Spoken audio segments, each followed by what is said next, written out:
Welcome to the War Sports channel on YouTube, Hot Garbage Sports with me, Coach Ryan. Dave, Oilers fans, this is your preseason opening night roster breakdown. What is going on in Oilers land? Where are we going to be at when the puck drops in October? We'll talk about the big three, especially Connor McDavid and his point totals. We'll go ahead and talk about offseason acquisition Zach Hyman. We're going to go ahead and we're going to talk about Josh Archibald because thanks for consuming the news, Josh Archibald. Like, we can't just play hockey. We'll go ahead, we'll talk about Duncan Keith, your defenseman, Evan Bouchard, and we'll get into goalies Mike Smith and Mikko Koskinen. And to wrap it all up, I'm going to complain about Dave Tippet because, frankly, I think Tippett's a moron. I think he is the worst ice and game manager in the NHL, but that does not mean that the Edmonton Oilers cannot finish first in the Pacific Division and do major damage in the NHL's Western Conference this year. So let's get after it. Roll that intro. Here's Lemieux, the center penalty coming up. Look at Lemieux. Oh my God, it's a goal. And if you're new to Hot Garbage Sports, give us a big thumbs up, a big subscribe. Join us here on our way to 5,000. Cover the absolute best in the NHL. Big three. That's where we have to start. McDavid, Draisaitl, Nurse. The challenge for the Edmonton Oilers having three of the best players on the planet and two of the best players on the planet, and specifically the best player on the planet in Connor McDavid, is that so much of the salary cap is tied up in three guys and over an 82-game season, plus 4 rounds and 7 games in those 4 rounds of the playoffs. That is a lot of ice time to count on 3 players with no injury to play at the peak of their game for that length of time for. There are other players on the Oilers, and we're going to talk about them, but there is a massive buy-in to these 3 players based on their salary and their output and requirements for them for the Oilers to go deep. Let's go ahead and start with Darnell Nurse. Nurse was worth all the money that he was paid. Whether you think it's right or not is irrelevant. We're not an Oilers general manager. We're not the Oilers president. It is what it is. Tough. It's done. You got to move forward. You're moving forward with one of the best young defensemen in the NHL. He's a left-handed shot. He's a monster back there. He's likely going to make Team Canada. Nurse is locked in, and he's going to play big minutes for the Oilers. Don't get hurt, Darnell. Leon Draisaitl is the second or third best player in the NHL at this point. Maybe as low as 5, depending on who you talk to. Doesn't really matter if it's 2, 3, 4, 5. They're all in the same tier. Crosby, Draisaitl, McKinnon, Matthews. These are all game breakers. The only guy in his own tier is Connor McDavid. Connor McDavid is going to break point totals this year. Like, he's just an absolute cheat code that breaks the game. Connor McDavid is likely going to finish this year between 150 and 200 points, and he's going to become the first player in the modern day NHL to get near or over that 200 point mark that Gretzky did. Maybe it won't happen this year, but I think before McDavid's done, this is getting done. He's going to join the 199 club like Lemieux or the 200 club with Wayne Gretzky. He's that good. McDavid's point total between 150 and 200 sounds like such a scapegoat, but you really don't know in today's NHL. 150 is a monster point total that just like feels incredible to touch. But this guy could absolutely finish up between 175, 195. Frankly, I wouldn't be surprised if McDavid finished at 199. I wouldn't be surprised if McDavid finished at 150. I would be shocked if McDavid finished under 150 barring injury, and I'd be shocked if McDavid went over 200 points. That's where I'm going to be shocked. I'm not shocked between 150 and 200. Leon Draisaitl between 100 and 150. These guys are big time point getters. So it's been a while since we've seen an 82 game season. I know those point totals sound ridiculous, but if anyone's going to do it, it's these 2 guys. So the big 3 are going to drive a lot. All right, enough of the big 3. Who's going to be joining him? Jesse Puljujarvi. This guy needs to take a massive step forward this year. He's a huge winger. He's got a chance to play with McDavid on the top line. Jesse Pool Party has to go ahead and battle his way to the front of that net. Get your stick down, kid, because McDavid is going to open up a ton of ice for you and be feeding you that puck. And McDavid wants his points, and Oilers fans want wins. So Pool Party, he ends up locked in on the top 3. Zach Hyman, the big offseason acquisition from the Toronto Maple Leafs. Interesting going from the Leafs over to the Oilers, but he wanted a chance to play with McDavid. He started playing with Matthews in the top line. Now he's moved over to Connor McDavid. So this guy's used to playing with some of the best players in the world, and he's a defensive-minded forward. He's exactly what the Oilers need because he's going to play that defensive zone structure. Now, those that think that Connor McDavid is not good in the D zone, you're wrong. Connor McDavid is a very good defensive player. He started off in his career not that good, but he is definitely there now. And sometimes the best defense is a good offense. It frankly is really less required hard to play defense when the puck is on your stick as much as it is as Connor McDavid, and his speed and his dedication to the game allows him to open it up. It's like people forget that this kid's a Canadian hockey player that has learned to play the game the Canadian way, and I'm not pooping on our American friends, but most Oilers fans are Canadians. We love our Canadian boys and our Canadian hockey. We love our two-way defensive hockey. McDavid's from it. He can play defense with the best of them. The second line, you end up locked in with Leon Draisaitl, one of my favorite players in the NHL, Kailer, Yamamoto. I think Yamamoto's awesome. I wish the Jets would have had him. He's just an absolute little buzzsaw of a player. Yamamoto looks great. Ryan Nugent-Hopkins is locked in with him. The top six for the Oilers, deadly. Maybe one of the deadliest in the NHL. It's when you get to line 3 where things get a little bit sketchy. You got Derek Ryan, you got Zach Kassian, you got Josh Archibald, you got Warren Foegele all in the mix for that lineup. Josh Archibald, he's unvaccinated. He's one of the few unvaccinated players in the NHL. And before I drove on about vaccines, at the end of the day, his employer, the NHL, and the Edmonton Oilers told him what he has to do in order to play. If he doesn't do it, he's going to miss up to 30 games in the United States. He may end up actually being released from the Oilers. He may not end up playing in the NHL. And at this point right now, he's actually holding out ill with an illness that isn't COVID at this point. He's been tested for it multiple times. It has come back negative, but he feels fatigued, tired, and not like himself. We've heard that one before, but the test is saying negative right now. So follow the medical advice, follow the news, see where Josh Archibald goes. But this is a problem the Edmonton Oilers do not want to be dealing with right now. It is an absolute massive annoyance for them to have a top 9 player and a player that is making millions of dollars a year decide that this is the battle he wants to fight.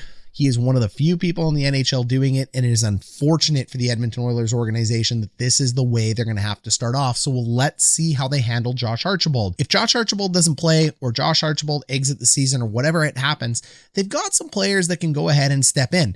You got Devin Shore, who's battling for a roster spot. He's likely there. You got Kyle Turris. They're not sending Turris back down because they got to pay money if they send Turris back down. So a team that is butted up against the salary cap looking for depth isn't going to send Turris down and pay more money to not have him on the roster. So worst case scenario, Turris is being carried as the 13th forward. Ryan McLeod is battling. Brendan Perlini has decided he's figured out how to play hockey the right way, and he looks amazing in camp. This is probably the guy you're most excited to see. He's the guy I'm most excited to see. I think Perlini's going to make this roster. You're crazy not to put a guy whose back's against the wall. He's fighting for his life, as Coach Dave Tippet says, and he has to be, because this guy was playing over in Europe last year. He was with the Arizona Coyotes as a 12th overall draft pick, and now he is starting to show that scoring touch that he was drafted for. So this guy could end up being a steal. You got Colton Seaver.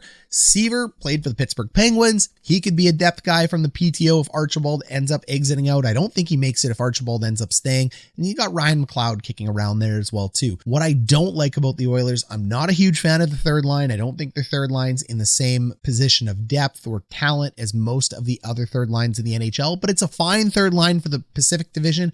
The Pacific Division outside of the Vegas Golden Knights and the Edmonton Oilers is pretty weak. I also really don't like their fourth line. So Edmonton again is going to be relying heavily on 2 lines, but those 2 lines are so good that they will absolutely be doing damage. Going down to the defensive side of the puck, your left defense, you got Chris Russell. You obviously have Darnell Nurse. You have Duncan Keith. Duncan Keith is causing distractions the exact same way Archibald is, except Keith got a needle in his arm.